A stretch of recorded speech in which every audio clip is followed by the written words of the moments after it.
तो दोस्तों आज का हमारा टॉपिक है वर्ड्सवर्थ फिलोसॉफी इन स्पेशली लिरिकल बैलेड।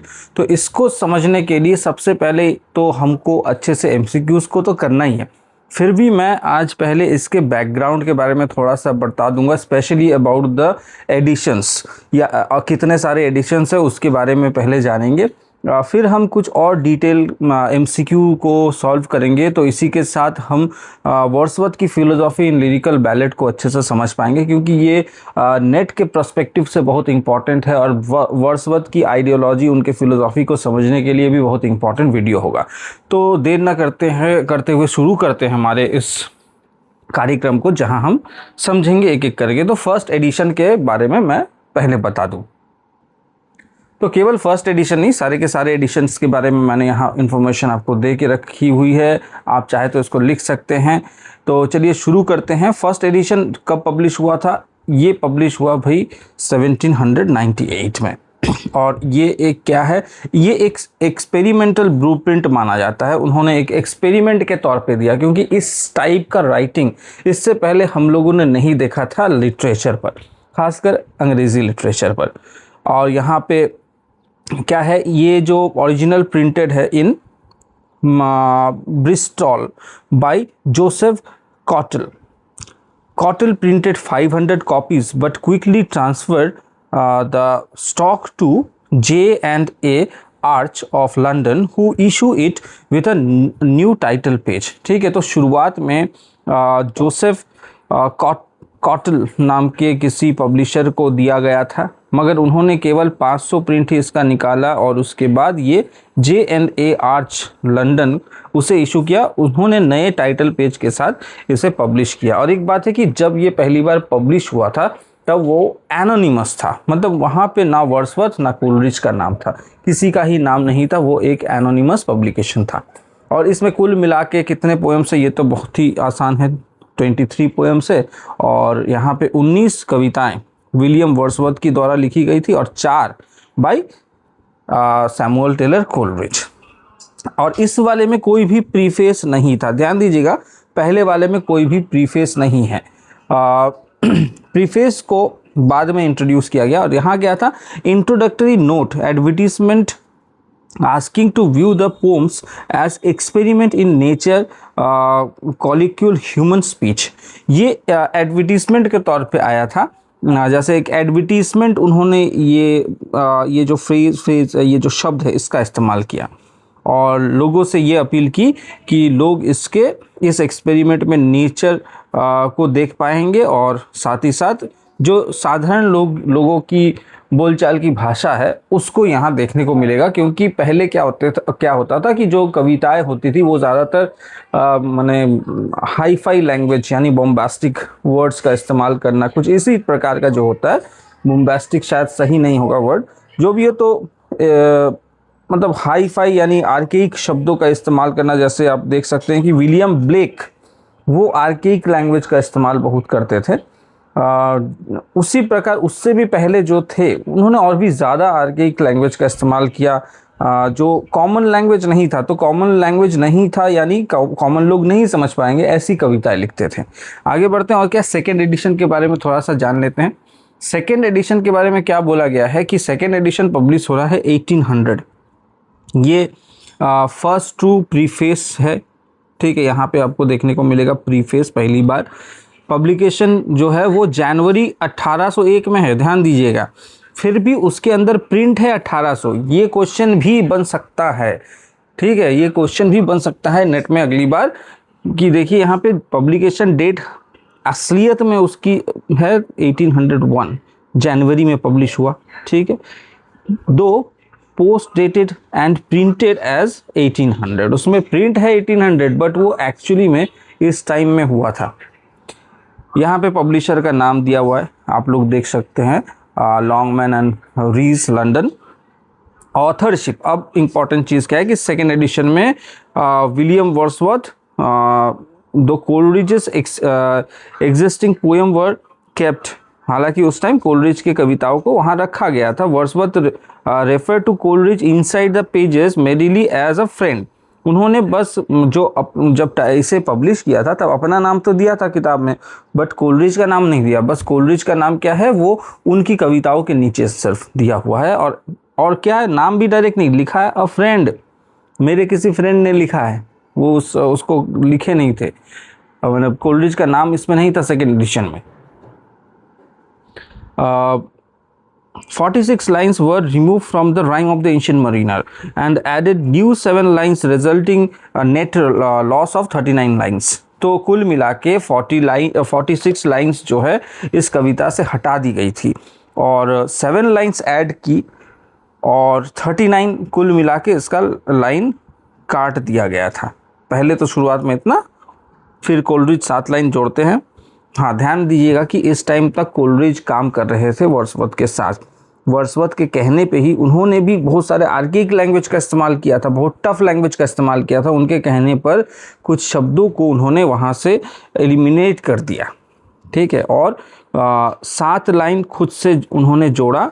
कुल मिला के 39 लाइन्स माइनस हो गए थे उनके रियल कविता से, ठीक है। अब इसमें वॉल्यूम्स के बारे में बता दूं, ये जो पोएम है इसमें कुल मिला के, पोएम नहीं, इस बुक में लिरिकल बैलेड जो बुक था उसमें कुल मिला के 2 वॉल्यूम्स थे सेकेंड एडिशन पर, ठीक है, 2 वॉल्यूम्स। अब ये 2 वॉल्यूम्स में वन कॉन्टेन्ड द ओरिजिनल 1798 पीस। जो आप 1798 में जो लिरिकल बैलेड देख रहे हैं वही लिरिकल बैलेड पहले वॉल्यूम में है, मगर दूसरे वॉल्यूम में featuring a large batch of new solo poems by Wordsworth. तो इसमें क्या हो रहा है कि जो सेकेंड वॉल्यूम है, मतलब सेकेंड एडिशन का जो सेकेंड वॉल्यूम है उसमें वो नई कविताएं अपना वाला ही सिर्फ डाल रहे हैं, सोलो पोएम बाय वर्ड्सवर्थ, और स्पेशली वहाँ पे जो है लूसी पोएम्स के 4 कविताएं थे। कुल मिला के लूसी पोएम में 5 पोएम्स है, मगर जो सेकेंड एडिशन है उस पे वो 4 पोएम्स आ रहे हैं, ठीक है, नए 4 पोएम्स आ रहे हैं, जो मैंने यहाँ लिखा नहीं है इन्फॉर्मेशन में, फिर भी बता रहा हूँ। अब आते हैं एडिशन 3 में क्या खास है। तो देखिए 2 एडिशन बहुत ही ज़रूरी था, ये एडिशन फिर भी मैं बता देता हूँ इसमें क्या है। 1802 में ये पब्लिश हो रहा है। ये भी सेम पब्लिकेशन देख रहे हैं, लॉन्गमैन एंड रीस, मगर पहला वाला लॉन्गमैन एंड रीस नहीं था, वो था J&R आर्च, ठीक है। ये 2 जो पब्लिकेशन आए, मतलब सेकंड और थर्ड पब्लिकेशन, वो लॉन्गमैन एंड रीस, बाकी ये माने एक ही अलग है पब्लिकेशन, बाकी सब सेम होगा। प्रीफेस एक्सपैंडेड, इसको एक्सपैंड किया गया प्रीफेस को। Formal theory on poetic composition, what is poet, ठीक है, to whom does he address himself and what language is to be expected from him। ये इन चीज़ों के बारे में उन्होंने चर्चा की, ठीक है। पहला चर्चा क्या है कि कवि क्या होता है, ठीक है, to whom does he address himself, वो किसको एड्रेस कर रहा है कवि, और दूसरा है कि what language is to be expected from him, और किस तरह की भाषा का हम कवि से उपेक्षा कर सकते हैं। तो ये सब इस 3rd एडिशन में हमको देखने को मिल रहा है, उनके प्रीफेस में स्पेशली, नॉट इन पोम्स। अब आते हैं 4th एडिशन 1805 में 4th एडिशन आ रहा है, और ये सेम पब्लिकेशन है, मगर यहाँ पे 2 चीज़ ऐड हो रहे हैं, हर्स्ट और मी, ये 2 चीज़ ऐड हो रहे हैं। पब्लिकेशन वही है, शायद अभी पब्लिकेशन वाले में भी कुछ, मतलब जो होता है ना कि जैसे 2 जन मिलके काम कर रहे थे, अभी 4 जन आके पब्लिकेशन में अपना शेयर रखते हैं, तो उस वजह से शायद इसका नाम भी पब्लिकेशन में चेंज दिखता है। तो 4th एडिशन 1805 में पब्लिश हो रहा है और इसमें थोड़ा सा चेंज आ रहा है।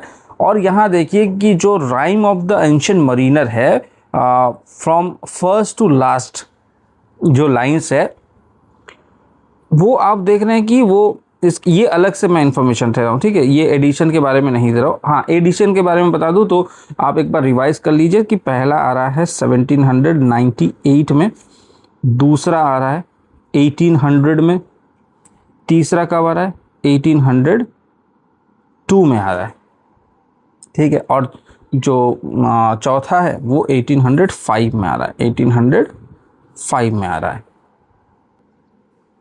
So this is the chronology, 1798, 1800, 1802 and 1805।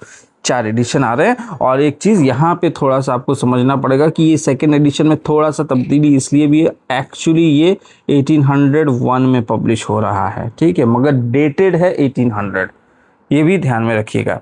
तो Rime of the Ancient Mariner from first to last जो है वो क्या होता है, उसमें चेंजेस आ रहे हैं, ठीक है। ये जब फर्स्ट पब्लिकेशन हुआ है उसमें आप क्या देख रहे हैं, जब 1798 में इसे पब्लिश किया गया तब उसमें 658 लाइन्स थे कुल मिला के। उसके बाद उसमें 36 लाइन, जैसे मैंने कहा कि उसको हटाया गया, तो इस वजह से वो हो गया आपका 619, 1800 का पब्लिकेशन यानी सेकेंड एडिशन में, ठीक है। By the time the final authoritative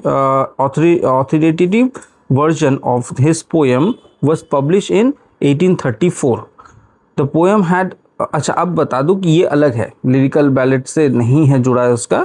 ये क्या बताया गया है कि जो ऑथरशिप के बारे में है, ऑथोरिटेटिव वर्जन जो है किस कविता का, rhyme of the ancient marine, इस कविता का ऑथोरिटेटिव वर्जन तो एक्चुअली कोलरिज के पास ही था, तो उन्होंने बाद में 1834 में इसे पब्लिश करवाया था। किसको, उसी कविता को, ठीक है। The poem had settled at 625 line. आखिरकार जब खुद कोलरिज इसे पब्लिश कर रहे हैं तो उसमें 1600 बोलो 625 लाइन्स आपको दिखेंगे, ठीक है। Divided into 43 stanzas, 143 stanzas, which is the standard version most commonly read and taught today. आज भी हम लोग जो पढ़ते हैं ना वो यही वाला स्टैंडर्ड पढ़ते हैं, हम लोग लिरिकल बैलेड वाला नहीं पढ़ते हैं, ध्यान में दीजिएगा। हम लोग वही वाला पढ़ते हैं जो कोलरिज का जो है असली पब्लिकेशन है, वो वाला पढ़ते हैं, rhyme of the Ancient Mariner का, ठीक है। और स्टार्टिंग में इसका नाम भी अलग था, इसके बारे में भी मैं बता देता हूँ कि यहाँ पे जो आप एंशिएंट मरीनर जो देख रहे हैं ना, ये इसका स्पेलिंग अलग था। जब शुरुआत में लिरिकल बैलेड में आया था, वर्ड्सवर्थ के कहने पे उस पर भी काम किया गया। इसका जो आर्केइक लैंग्वेज में लिखा गया था उसको भी चेंज करके जो प्रेजेंट इंग्लिश टाइम था उन लोगों का, कंटेम्प्रेरी जो इंग्लिश था उसी में एंशिएंट लिखा गया। इसका स्पेलिंग अलग था, एंशिएंट का स्पेलिंग अलग था, ठीक है। तो ढेर सारा इन्फॉर्मेशन मैंने दे दिया है। अभी जो है अभी क्वेश्चन में आते हैं और भी डिटेल में लिरिकल बैलेड के फिलोसॉफी को यानी वर्ड्सवर्थ के फिलोसॉफी को समझेंगे। According to Wordsworth preface to Lyrical Ballad, what is the primary source and nature of poetry, ठीक है। क्वेश्चन आपको समझ में आया है कि नेचर ऑफ पोएट्री क्या पूछा गया है। Option number A, the witty and structured imitation of classical models and human nature. Option B, the spontaneous overflow of powerful feelings recollected in tranquility. जिसने थोड़ा भी वर्ड्सवर्थ को पढ़ा होगा इसका जवाब आपको मालूम होना चाहिए कि option number B is the right answer. क्यों? क्योंकि spontaneous overflow of powerful feeling यानी लगातार चलने वाला पावरफुल फीलिंग जो हमारे अंदर है वो रिकलेक्ट होता है इन ट्रैंक्विलिटी यानी शांति में, ठीक है। जब आप शांत बैठे रहते हैं या फिर आप हज़ारों की भीड़ में भी आप शांत रह सकते हैं। देखिएगा कि आप लोग जब मेट्रो या ट्रेन में अकेले जा रहे हैं, दोस्त नहीं है मगर ढेरों लोग वहाँ बैठे हैं, खड़े हैं, आप उस बीच अकेले ही हैं, तो जो भी हो फिर भी यहाँ पे ट्रैंक्विलिटी का मतलब तो वो ये नहीं कहना चाहते अकेले में यानी नेचर के बीच, उनका मेन मुद्दा यही था। चलिए आगे बढ़ते हैं, क्वेश्चन नंबर 2 में आते हैं। क्वेश्चन नंबर 2 में क्या पूछा गया है देख लेते हैं। पूछा गया है कि why does Wordsworth advocate for choosing humble and rustic life. तो क्यों वो हमेशा एडवोकेट करते थे यानी पसंद करते थे हम्बल एंड रस्टिक लाइफ को, ठीक है। अब बोलेंगे कि ये रस्टिक लाइफ क्या है। ये जैसे ग्रामीण जो लाइफ होता है उसको कहा जाता है as the primary subject matter for the poems in lyrical ballad. उन्होंने in humble and rustic life को क्यों प्राइमरी सब्जेक्ट मैटर बना के रखा है अपनी कविताओं में, स्पेशली इन लिरिकल बैलेड। तो ऑप्शन आपके सामने है। ऑप्शन है आपका because rustic characters are inherent more intellectual than urban dwellers.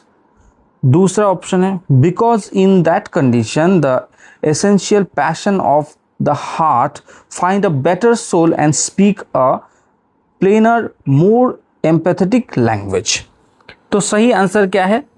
सही आंसर भाई दूसरा नंबर ऑप्शन सही है। बिकॉज इन दैट कंडीशन, अगर हम लोग यूज करते हैं rustic life, in that condition the essential passion of the heart find a better soil, मतलब बेटर सॉइल मिलेगा। अगर आप गांव के बारे में लिख रहे हैं, गांव में उन चीज़ों के बारे में लिख रहे हैं, और जो प्लानर है एंड मोर एम्पैथेटिक लैंग्वेज आपके अंदर से निकल के आएगा, ऐसा मानते थे कोलरिज भैया। नहीं, वर्ड्सवर्थ, माफ कीजिएगा, वर्ड्सवर्थ का यही मानना था। तो क्या कह रहे हैं वो सीधे सीधे तौर पे समझाता हूँ। वो ये कहना चाहते थे, उनका मानना था कि जो रस्टिक लाइफ होता है कि वो बहुत ही माने शुद्ध, एकदम मतलब फ्रेश लाइफ होता है। वहाँ पे सामाजिक कोई भी नियंत्रण नहीं है, मतलब नेचर को तो कोई कंट्रोल नहीं कर पाता, और गांव में नेचर ही नेचर है। वहाँ पे इंसान अपने फीलिंग्स को आराम से दर्शा पाता है। ठीक है, वहाँ सिंप्लिसिटी है गांव में, प्योरिटी है गांव में, इसीलिए वो रस्टिक लाइफ में ही टिके रहना चाहते हैं। तो यही उनका कहना था। अभी आते हैं क्वेश्चन नंबर 3 में। Wordsworth famously argued that there is no and cannot be any essential difference between language of prose and that of metrical language। तो वो कहते हैं कि लैंग्वेज ऑफ प्रोज या मेट्रिकल लैंग्वेज में कोई भी विशेष अंतर नहीं है। ठीक है, नहीं है, विशेष अंतर नहीं है। लैंग्वेज ऑफ प्रोज मतलब गद्य, और मेट्रिकल मतलब काव्य। ठीक है, कोई भी अंतर नहीं है गद्य या पद में, उसके लैंग्वेज में, मतलब अंतर हो सकता है बट लैंग्वेज के मामले में कोई भी होना ज़रूरी नहीं है। Which poetic convention was he primarily attacking with this philosophical stance. तो वो किस तरह के फिलोसॉफिकल मतलब फिलोसॉफिकल नहीं, किस तरह के कन्वेंशन के विरुद्ध थे। ठीक है, तो ऑप्शन में आते हैं। ऑप्शन क्या है? The use of blank words in dramatic soliloquy, इसके विरुद्ध थे। देखते हैं आगे। The concept of poetic diction flavoured by 18th century new classicist. Option C है the structural rule of the Petrarchan sonnet. तो देखिए, पेट्रार्कन सोनेट से उनको कोई दिक्कत नहीं है, उनको ब्लैंक वर्ड्स का यूज़ करना ड्रामेटिक सॉलिलॉकीज में भी कोई दिक्कत नहीं। उनको दिक्कत था भाई ये जो न्यू क्लासिसिस्ट, इनसे। ठीक है, the concept of poetic diction जो है favoured by 18th century new classicist, इनसे उन्हें दिक्कत था। ठीक है, क्योंकि उनका कहना था कि साधारण लैंग्वेज जो है उसका इस्तेमाल होना चाहिए, आम आदमी जिसको पढ़ पाए, समझ पाए, वो उनके लिए ज़्यादा ज़रूरी है। मैं लिख रहा हूँ बट लोग उसे नहीं समझ पा रहे हैं, तो मेरा फ़ायदा ही क्या। जैसे कि आज भी कई सारे ऐसे बहुत सारी शायरी है या फिर गाने हैं, जब मैं लोगों के सामने अगर गा दूँ या सुना दूँ 2-4 शायरी, तो वो लोग वाह वाह तो शायद कर दे, क्योंकि वहाँ पे राइमिंग उनको दिख रहा होगा, बट समझ में उनको कुछ नहीं आ रहा है। ठीक है, ऐसे बहुत सारे शब्द हैं जो समझ में नहीं आता है। अभी अगर मैं बोलूँ दरख्त, तो आप में से कितने ने दरख्त को समझा होगा? अगर पंजाबी है तो समझ पाएंगे, या उर्दू लैंग्वेज फॉलो करते हैं तो समझ पाएंगे। अगर बंगाली है तो सच में कह रहा हूँ समझना मुश्किल है। ठीक है, वो लोग हिंदी जानते हैं, जैसे मैं बंगाली हूँ, मेरे को हिंदी पता है, मेरे को पता है कि व्हाट इज़ दरख्त। ठीक है, दरख्त क्या है तो बता दूँ, दरख्त पेड़ को कहा जाता है, पेड़। ठीक है, उर्दू में और पंजाब में इसका इस्तेमाल होता है, दरख्त कहते हैं उसको। तो इसी तरह अगर मैं ऐसे लैंग्वेज का इस्तेमाल करूँ, बंगाल में आके बोलूँ कि दरख्त मत काटिए, तो वो लोग नहीं समझ पाएंगे दरख्त क्या होता है। पेड़ बोलना पड़ेगा, वो हिंदी समझ जाते हैं, दरख्त नहीं समझ पाएंगे। हालांकि उर्दू शायरी में उर्दू का इस्तेमाल बहुत ज़्यादा है। तो उसी प्रकार उनका कहना था कि ये सब नहीं चाहिए उनको, ये पोएटिक डिक्शन के विरुद्ध में थे, क्योंकि पोएटिक डिक्शन में कहा जाता था कि जो लैंग्वेज होगा वो स्पेशल होना चाहिए, हाईली एलिवेटेड होना चाहिए, आर्टिफिशियल वोकेबुलरी उसमें रहती थी। तो इन सब के विरुद्ध में थे। 1802 में उन्होंने जो 3rd एडिशन लिखा था स्पेशली, उसमें हमको दिखेगा। तो 1802 का जो 3rd, मैंने गलत बोल दिया था, 1802 में तो उन्होंने 2nd नहीं, हाँ 3rd वाला ही निकाला था। थर्ड एडिशन उन्होंने निकाला था। तो इस थर्ड एडिशन में ही उन्होंने poetic diction is an artificial mechanical and destroyed language that has broken away from the real human feeling के बारे में कहा था। ठीक है, तो आते हैं नेक्स्ट क्वेश्चन में, चौथे क्वेश्चन में आते हैं। चौथे क्वेश्चन में क्या पूछा गया है, हाउ डज वर्ड्सवर्थ, अच्छा क्वेश्चन दिख रहा है ठीक से, हाँ चलिए, तो how does Wordsworth define the identity and role of a poet in preface. तो किस तरह से उन्होंने एक पोएट को डिफाइन किया है प्रीफेस में, सिंपल सा क्वेश्चन है। तो इसका सही आंसर क्या होगा, आप लोग थोड़ा अंदाज़ा लगाइए, मैं आंसर में डायरेक्ट आता हूँ। आंसर है इसका, a man speaking to man endowed with more lively sensibility, enthusiasm and tenderness। तो ये इसका सही आंसर है। ठीक है, तो कवि ऐसा होना चाहिए, उनका जो क्राइटेरिया है उसमें सेंसिबिलिटी, एंथुजियाज्म और टेंडरनेस ये सब होना चाहिए एक कवि के अंदर। और कुछ ऐसे क्रिटिक है जिनके हिसाब से कवि के अंदर भाषा का बहुत ज़्यादा नॉलेज होना चाहिए। जी हाँ, भाषा का नॉलेज होना चाहिए, मगर ऐसी भाषा का इस्तेमाल हर जगह पे ना करे जो आम आदमी ना समझ पाए। ये मूल तरह से वर्ड्सवर्थ का कहना था। ठीक है, आते हैं क्वेश्चन नंबर 5 में क्या पूछा गया है, complete the philosophical assertion made by Wordsworth regarding the relationship between poetry and science. Poetry is the dash and dash spirit of all knowledge। ठीक है, उन्होंने ये जो फ्रेज का इस्तेमाल किया था उसे हमें फिल करना है। ठीक है, तो सही आंसर क्या होगा आप लोग थोड़ा जांचिए, फिर मैं सही आंसर में बता रहा हूँ, आप एक बार अंदाज़ा लगा लीजिए। तो इसका सही आंसर है breath and finer. Breath and finer is the right answer. तो क्या है ये ब्रेथ एंड फाइनर, आपका इधर बैठेगा ब्रेथ और इधर बैठेगा फाइनर। ये आप तभी कर पाएंगे जब आप इस प्रीफेस को पढ़ेंगे। अगर नहीं पढ़े हैं तो यहाँ से आपको दिक्कत हो सकती है। ठीक है, प्रीफेस एक बार पढ़ लीजिएगा, बहुत बड़ा साइज़ का तो है नहीं। तो फाइनर मतलब क्या होता है, हाई इन क्वालिटी जो होता है उसको फाइनर कहा जाता है। ठीक है, मुझे जो लग रहा था कि कुछ लोगों को शायद ना पता हो, इसलिए मैंने इसका मीनिंग बताया। According to Wordsworth, question number 6 में आते हैं। According to Wordsworth's creative process outline, what happens immediately after an emotion is recollected in tranquility।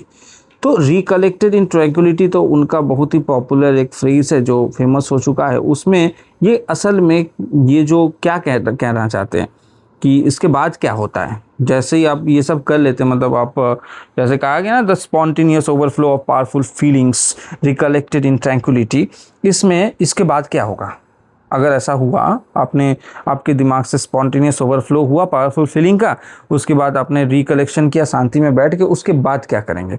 उसके बाद आपके पास 2 ऑप्शन है, आप इन्हें पढ़िए और बताइए जवाब क्या होगा।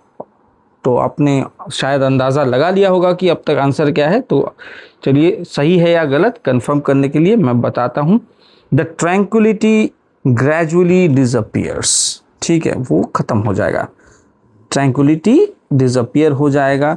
एंड एन इमोशन किंडर का अर्थ क्या होता है, जो जैसे कि समान स्वभाव वाला जो होता है, to which we before the subject of contemplation, यानी चिंतन का विषय जो है उस पे आते हैं, इज ग्रेजुअली प्रोसीड।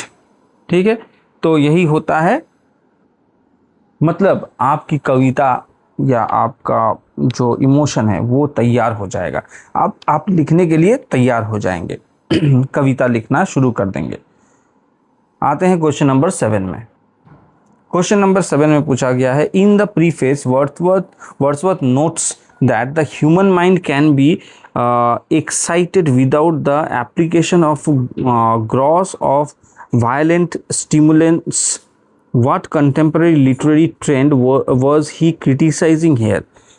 तो ये कथन कह के ग्रॉस एंड वायलेंट स्टिमुलेंट तो पता है, जैसे जिसको देख के आपको मतलब आपके अंदर भूख जगती हो, जैसे वो हमने एजुकेशन में पढ़ा है कि कुत्ते को घंटी बजाई जाती है और खाना दिया जाता है, तो एक रेगुलर टाइम पे अगर ऐसे ही किया जाए तो वो घंटी सुनते ही सोचेगा कि मेरा खाना आने वाला है। तो उसी को स्टिमुलेशन कहा जाता है। स्टिमुली जो होता है वही होता है। तो आपके अंदर भी कुछ ऐसा चीज़ होता है जिससे देख के जो किक आपको मिलती है वो कहा गया है। तो वो किस तरह के टेंडेंसी को क्रिटिसाइज़ कर रहे थे यहाँ पे, ठीक है। ऑप्शन है आपके पास दो। सही जवाब क्या है? सही जवाब है इसका option number B, the frantic novels, sticky and stupid German tragedies and sensational Gothic melodramas of his days। तो इस टाइम में कुछ ऐसे नॉवेल्स बहुत ज़्यादा फेमस हो रहे थे जो उनके हिसाब से स्टिकी एंड स्टूपिड थे।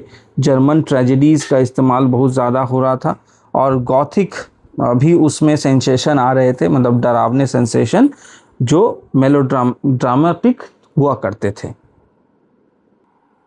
Question number 8, what philosophical role does metre play in poetry according to Wordsworth. तो वर्ड्सवर्थ के हिसाब से मीटर क्या रोल प्ले करता है? Given his belief that the language of poetry and prose are essentially identical. तो identical क्या होता है? मतलब सेम चीज़, उनका कहना है लगभग एक ही जैसा है, ठीक है, उसे आइडेंटिकल कहा गया है। तो ऑप्शंस क्या है आपके पास? आप लोग थोड़ा ऑप्शंस पढ़ लीजिए और अंदाज लगाइए कि कौन सा सही बैठेगा। तो इसका सही आंसर है option number A, it tempers the pain of overly intense emotions and imparts a continuous regular element of pleasure. ठीक है, ये इसका सही आंसर है। अभी आते हैं क्वेश्चन नंबर 9 में।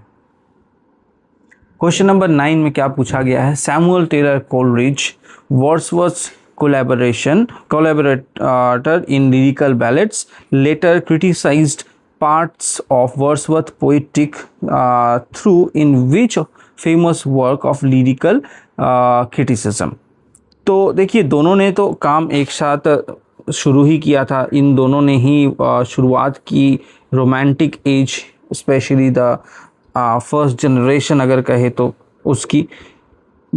फिर दोनों में विवाद हुआ, दोनों अलग हुए और उनके विचारों के अगेंस्ट हो गए, एक दूसरे के विचारों के खिलाफ हो गए।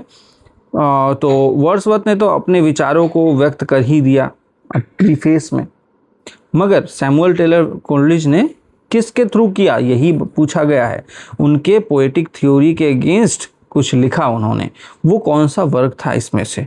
N essay on dramatic poesy, option B the defence of poesy, culture and anarchy, या फिर बायोग्राफिया लिटरेरिया। तो सही आंसर क्या है? बायोग्राफिया लिटरेरिया, जिसको उन्होंने लिखा था 1817 में। ठीक है, और बाकी जो है 1817 तो ये हो गया, बाकी के बारे में भी जान लेते हैं। तो ये एस.टी. कोलरिज का वर्क हो गया। अब आते हैं इधर, ये जॉनसन बोल रहा हूँ, जॉन ड्राइडन ने लिखा था एन एसे ऑन ड्रामेटिक पोएजी। इसको लिखा था 1668 में, 1668 में लिखा था ड्राइडन ने। यहाँ लिख दूँ, ड्राइडन द्वारा लिखा गया। और तब ये किसने लिखा? ये भाई लिखा 1595 में लिखा गया, 1595 यानी शेक्सपियरियन टाइम पीरियड में, या फिर कह सकते हैं एलिजाबेथन पीरियड में। कौन थे जो क्रिटिसिज्म का वर्क उन्होंने थोड़ा बहुत लिखा था? वो है सिडनी ने, फिलिप सिडनी ने लिखा था। आगे बढ़ते हैं, कल्चर एंड एनार्की। इसमें एक्चुअली ये दूसरा, ये टॉपिक ज़्यादा लिटरेचर से तो जुड़ा ही है, बट ये कल्चरल स्टडीज़ में भी इसको गिना जाता है। ये लिखा था उन्होंने 1869। ये भाई बहुत इंपॉर्टेंट वर्क है। जब आप क्रिटिसिज्म भी है इसके अंदर और इसके अंदर कल्चरल स्टडीज़ भी दिखता है। ठीक है, कल्चर एंड एनार्की। और ये किसने लिखा? मैथ्यू आर्नल्ड ने लिखा था। ये बहुत इंपॉर्टेंट वर्क है, इसको आप लोग पढ़ लीजिएगा अच्छे से। आगे बढ़ते हैं, आज के आखिरी क्वेश्चन में आते हैं। क्वेश्चन नंबर 10 क्या पूछा गया है? Which of the following statement best reflects Wordsworth's view on moral purpose of a poem in lyrical ballad. Lyrical ballad के हिसाब से मैंने लिरिकल बैलेट तो लिखा वर्ड्सवर्थ नहीं है, तो उनके हिसाब से कि क्या पर्पस होना चाहिए, मोरल पर्पस क्या होना चाहिए कविता का, ठीक है, मोरल पर्पस क्या होना चाहिए। ऑप्शन है आपके पास, पढ़ लीजिए, और सही आंसर है ऑप्शन नंबर बी। सही आंसर है इसका, the feeling therein develop gives importance to the action and situation and not the action and situation in the feelings. तो क्या है, वर्ड्सवर्थ क्या कहना चाहते हैं यहाँ पे, वो सीधे सीधे तौर पे समझते हैं। वो पुराने टेंडेंसी वाले चीज़ों को इग्नोर कर रहे थे, यानी वो नहीं चाहते थे कि जैसे कि एपिक में लिखा जाता है एक कन्वेंशन को जोड़ते हुए कि एपिक लिखेंगे तो ये मूलभूत चीज़ों का आपको समझ के चलना पड़ेगा, या फिर प्लॉट इस तरह से ही सजना चाहिए, कविता को इसी तरह से ही लिखना चाहिए। वो ऐसा नहीं मानते थे, वो मानते थे कि मेरा मेन उद्देश्य ये होना चाहिए कि अंदर, इंसान के अंदर एक फीलिंग जगे, नेचर को लेके स्पेशली उनके हिसाब से अगर देखें तो नेचर को लेके इमोशन जगना ज़्यादा ज़रूरी है, ना कि मैं एक कन्वेंशन को मेंटेन करते हुए चलूँ। जैसे कि मुझे भी नहीं लगता है कि ऐसे करके ही मैं एपिक लिख सकता हूँ। मतलब एक मैंने कविता लिखा जिसमें पहले इन्वोकेशन आएगा, और हाँ फिर इन मीडियास रेस होना ज़रूरी है, यानी बीच में से शुरुआत होनी चाहिए। क्यों भाई, मैं जैसा मर्जी लिख सकता हूँ, मैं साहित्यकार हूँ, मेरे को अगर लिखना है कि इन मीडियास रेस से ही मैं क्यों लिखूँ, क्यों मैं पहले ही इन्वोकेशन करूँ? ज़रूरी है क्या प्रार्थना करना? नहीं चाहिए। अगर जो नास्तिक होंगे वो तो प्रार्थना नहीं करेंगे, तो इसीलिए आज के ज़माने में हम एपिक्स भी नहीं देखते हैं। ज़रूरी नहीं है एपिक्स को लिखना है तो इसी तरह से ही लिखना है, या फिर मैं एक अलग अलग करके नाम दे दिया गया है चीज़ों का कि भाई ये एपिक है, ये भाई बैलेड है, वो भाई लिरिकल है। भाई क्यों मैं लिख रहा हूँ, भाई यही जज करो ना। और सबसे बुरी बात तो ये लगती है कि भारत में रिसर्च करना भी मुश्किल हो गया है। मैं थोड़ा यहाँ पे एक्स्ट्रा कमेंट करना चाहूँगा कि रिसर्च इसलिए मुश्किल हो गया कि भाई उसके बहुत नखरे हैं। तो अगर ऐसा ही होता, जैसे कि रिसर्च अगर आपको करना है, आपको नेट पास करना पड़ेगा, आपको रिसर्च के बारे में अनगिनत इन्फॉर्मेशन आपको कलेक्ट करके जानी होगी, फिर आप रिसर्च कर सकते हैं, नहीं तो नहीं कर पाएंगे। तो सच कहिए, जब थॉमस अल्वा एडिसन ने बल्ब बनाया था, कौन सा रिसर्च पेपर लिखा था उसने, ठीक है, क्या हाइपोथेसिस दिया होगा कि मैं बल्ब बनाने जा रहा हूँ? बल्ब तो इससे पहले लोगों ने देखा ही नहीं था। तो उसी हिसाब से अगर हम ऐसा सोचते हैं तो गलत होगा। तो ये मेरा ओपिनियन था। अब आपको कैसा लगा है, आप लोग चाहे तो कमेंट करके लिख सकते हैं। तो इसी के साथ उम्मीद करता हूँ कि आपको समझ में आया होगा थोड़ा बहुत लिरिकल बैलेट में वर्ड्सवर्थ की फिलोसॉफीज़। तो चलिए मिलते हैं अगले वीडियो में, तब तक के लिए धन्यवाद।